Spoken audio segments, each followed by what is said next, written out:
Welcome. In front of me I have the Pico 4 Ultra, and I wanted to go over this headset as it was released not long ago and talk about it and my experience with it just quickly for people that might be interested in picking this up.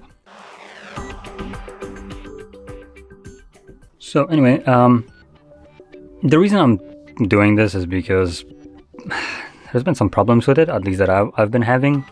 And there's some good things and some bad things, though there is more bad things that I would say about this rather than good, especially when it comes down to comparing it to alternative at nearly the same price, which would have been the Quest 3, or even the cheaper version that is coming up like couple, or actually no, it already came out, the 3S, which will be, I would say, not as premium probably as this or the Quest 3, but if you're looking for something cheap and that is good, obviously there is nothing that rivals that.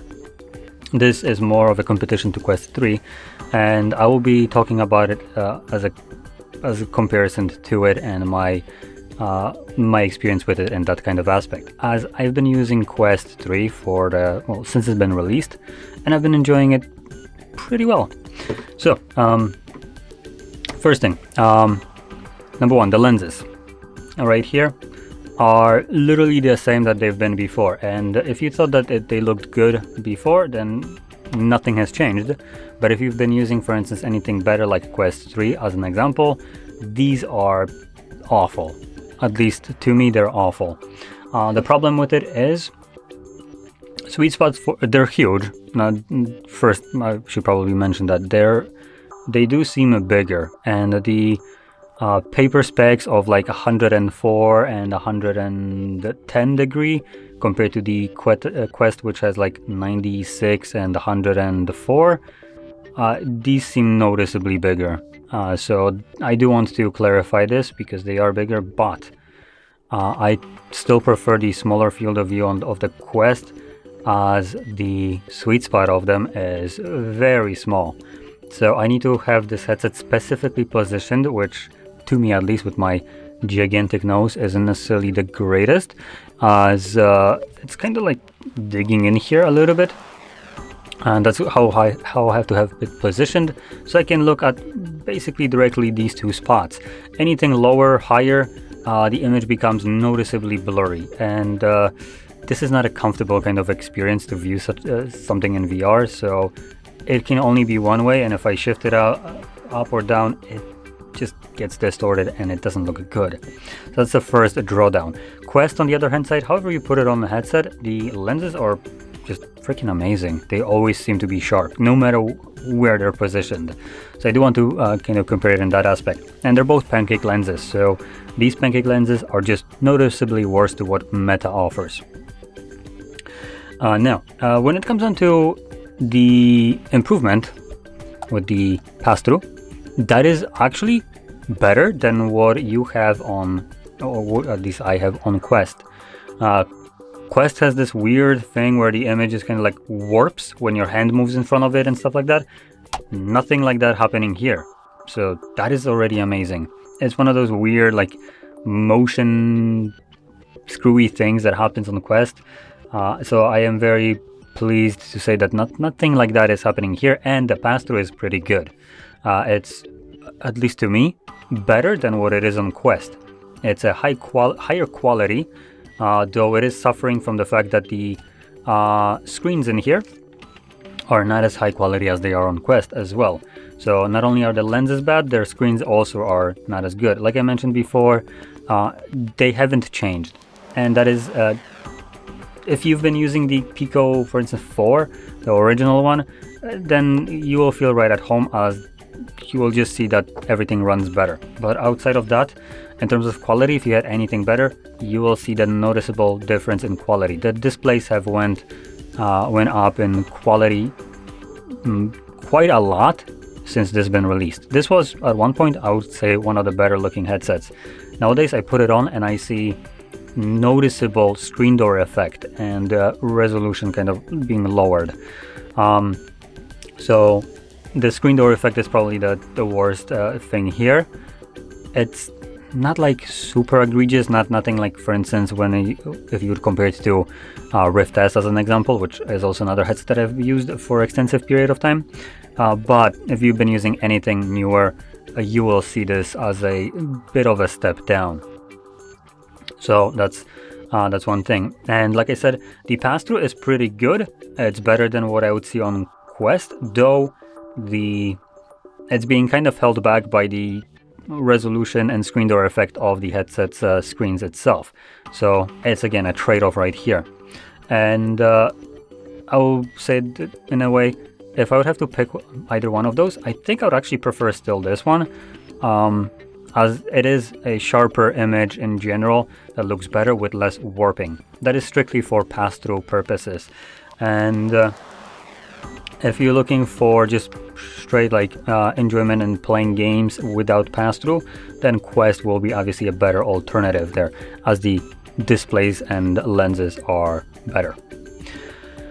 So that's basically almost everything about the headset. There's one last thing that I wanted to mention, which is the comfort of it. It is the exact same design as it was before. Literally nothing has changed as far as I can tell. The cushion right here is, as far as I am aware, the exact same one.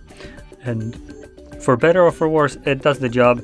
I find it a little bit too sturdy on the sides right here, so it is kind of digging into my face, and I like to have my headset a bit more firmly settled on my face, especially when I'm playing some kind of like heavy motion games where I need to move a lot. I don't like it to, just kind of bounce around my nose, as it is already pretty tight, so I have to smoosh that into my face. So when my nose is already digging in here, it won't be like, getting agitated by the plastic, just kind of bouncing back and forth on my nose ridge or whatever. So that's one thing. But because of that, it is being smooshed to my face. At first glance, this seems pretty soft, and it has noticeable travel, as you can probably see. So that means absolutely nothing. When you smoosh the headset in and wear it for 20 minutes, you will feel noticeable discomfort after just like 20 minutes. So faceplate right here might be something that you want to replace. Luckily, when I was looking into wanting to buy one of these, but the previous ones, there is this kind of pseudo PlayStation VR2 kind of a mod that you can buy for it. So it basically makes the facial interface be rubber. It can sit closer, and you have like a head strap or more like a halo strap that goes between these points. So that would make this a bit more comfortable comparing it to the default look. I personally do prefer the halo straps, as they are less strenuous on the face, and they primarily less rest on your forehead, which makes it, in at least my opinion, much more comfortable, at least to me. So yeah, so comfort-wise, not much has changed. And one more thing, balance-wise, it is what I would consider perfect. When it comes down to Quest comparison to those, even with the facial interface that is here and like smooshing it into it and the discomfort, I would take this over the default Quest itself any day. And additionally, even with the head strap that I have, it's more comfortable, but still the fact that most of the weight is at the front, no matter what you do, this is going to be always much more comfortable headset, as you can just kind of like rest it on your head, and it will just, the weight distribution is basically perfect. So the battery's at the back, rest is at the front, and it is balanced, basically perfectly balanced, as all things should be. So that is a big plus. Now, when it comes down to other things, when it comes down to games on here, haven't really gotten much to try. I tried playing After the Fall, as it's one of the games that I own from messing around with the Pico 4 originally, as that game came for free with the headset. I can't do that for some reason, because apparently my Pico account isn't connected. Even though I am signed in, I cannot run the game. It just will not connect to the servers, and I have no clue what's wrong. I tried resetting the device, updating it, all that stuff, nothing helps. So as a first experience, not the very best one. If I can't play a game that I own just because go screw yourself, then I'm just gonna return the headset. And this also falls apart even further when it comes down to PC gaming. I don't know if something happened to my computer or if it's just this kind of crappy connection, but I've used this before. I used a 4 for PC gaming, and it ran super nicely. Since then, I did notice that the software that you can download to connect this headset wirelessly has changed. It, by the looks of it, tried to improve to give you more versatility to use it wireless or wired. But it also now tries to force you to log into it, though you can do it without it. It's just annoyance. They're bullshitting their way into, oh, it's here for your security. How the f is that for my security? I'm literally playing on a local network. How much more can it get secured? Why the f would you need me to sign in? There's no reason. So yeah, that's one thing.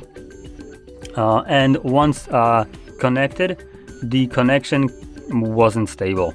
So I was playing it primarily wirelessly. I didn't try on a cable. So wirelessly, when I try to sometimes launch a game, it just disconnects and kicks me out of this. Then I plugged in my computer with an Ethernet cable because it was also through Wi-Fi. That helped with the crashes if they weren't as prominent.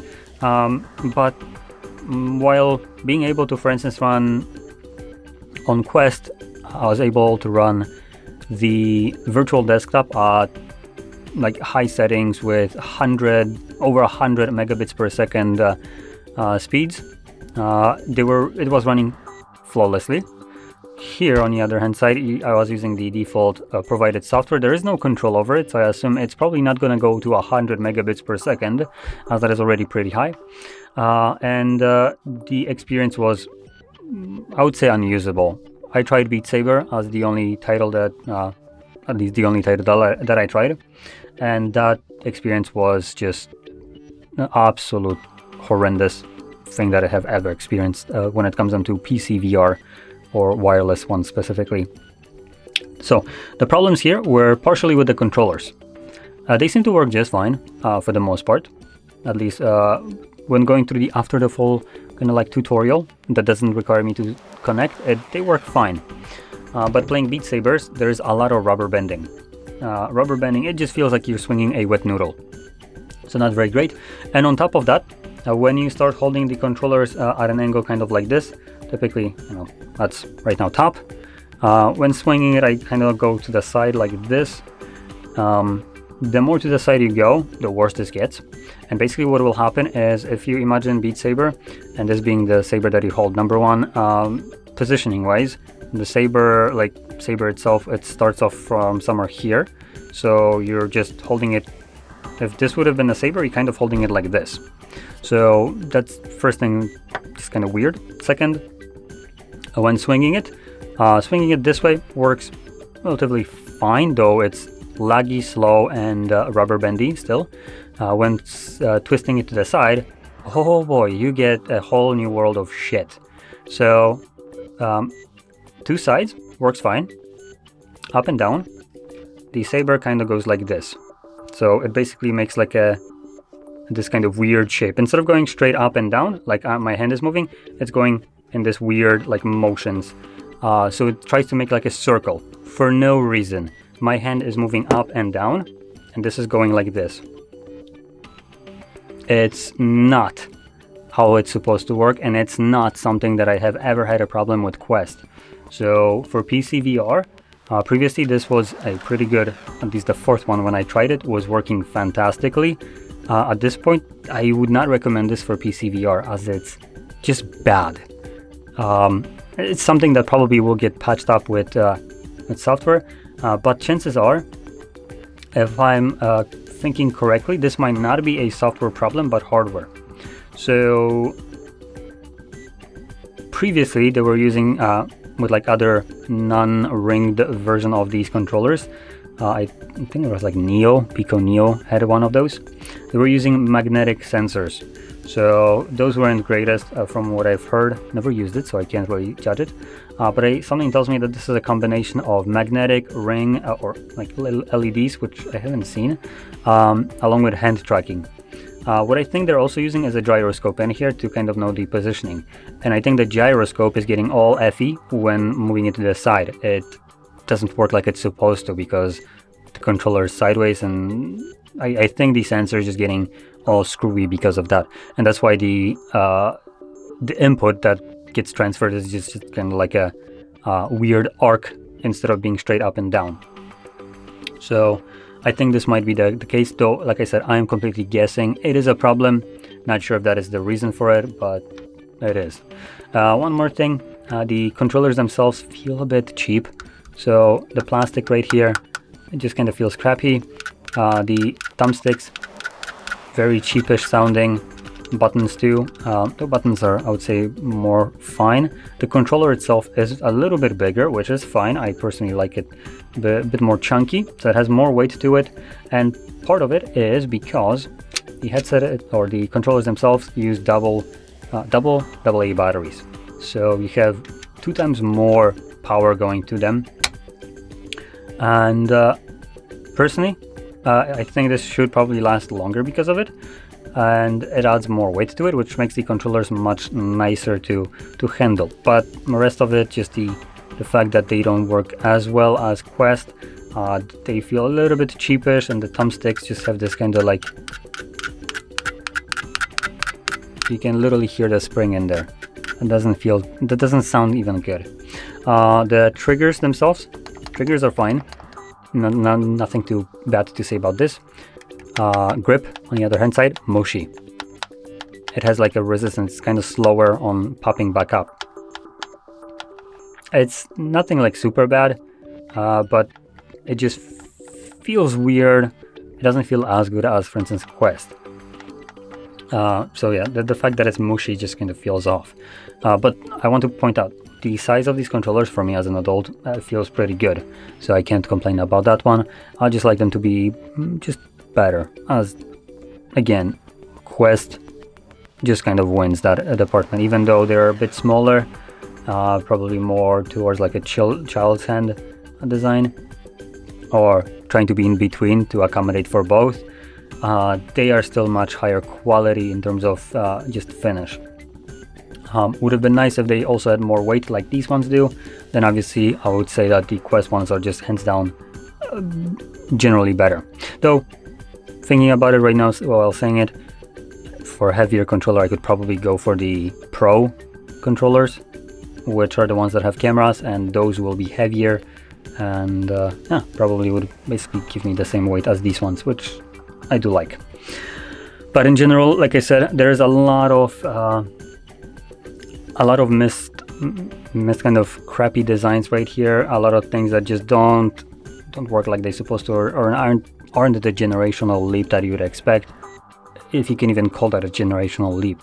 This is basically like the headset would imply, an ultra version of the already several year old design that they came up way back.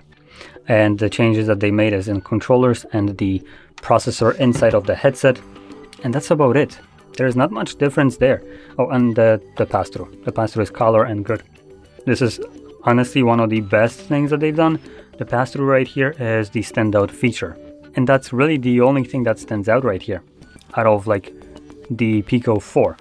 There is not much reason to upgrade to this one, I would say. If you have other choices, maybe like Meta. Obviously, if you're in, I think, China, you don't really have Meta there, or Quest to choose from. So whatever I say right here, it's not like it's gonna matter, as you don't really have much of an option. And when it comes down to Pico themselves, I think this is probably the best thing that they can offer. One thing that I also want to point out is this is the 4 Ultra. The original Pico 4 had the 4 and the 4 Enterprise. I don't think there was a 4 Pro, if I remember correctly. Pico 4. I think there was. There's supposed to be a Pico 4 Pro. It was the one that's supposed to be a consumer one with eye tracking, but it got cancelled, and Pico just kept on saying, "Oh no, it's out," and then they switched to you can buy the Enterprise. The reason I'm pointing that out is because some people really would like to see eye tracking, including me. I would just absolutely love to see eye tracking on a headset that is a standalone, so bandwidth through the network doesn't need to be so big, so the headset itself can run games better with less strain on the processor and battery by using eye tracking for that. That would have been a great thing, but for some reason every company is just averse to doing it, and when they release it at like egregious amounts, like the Vision Pro for $3,000. Are you clowning me here? Or for instance Meta with their Pro for like, what is it, $1,800. That is also an egregious amount. So the reason I'm pointing that out is because there was supposed to be Pro. This is supposedly a Ultra. Now if we consider that Ultra supposedly is better than Pro that got never released, supposed to have eye tracking, but it never did get released. This doesn't have eye tracking for some reason, and for that they have Pico for Ultra Enterprise. Again, what the fuck are you doing? Just put on a shitty eye tracking on here. You already had the motorized lenses, again, for no reason, which I didn't mention. We do have the motorized lenses just like the 4-1 had, for no purpose. This adds bulk to the design, and it's okay when you have eye tracking, as it was automatically adjusting to your IPD based on eye tracking, but you don't have it here. So you might as well just make a little knob wheel and make the headset lighter by removing the electronics that needs to push the lenses further or closer apart. So yeah, just wanted to point that out. And it's probably one of the biggest drawbacks right here, the fact that they decided to again skimp out on eye tracking on a consumer headset like this, and again put it in bullshit enterprise category, while keeping their lineup of the 4 even more confusing. So you have 4, supposed to be 4 Pro, 4 Enterprise, 4 Ultra, 4 Ultra Enterprise. Just keep it simple. So yeah, they're trying to do a lot of effing around here with these headsets, and all they really needed to do is just improve it. Now, the reason I'm kind of being harsh about it is because this headset ain't cheap.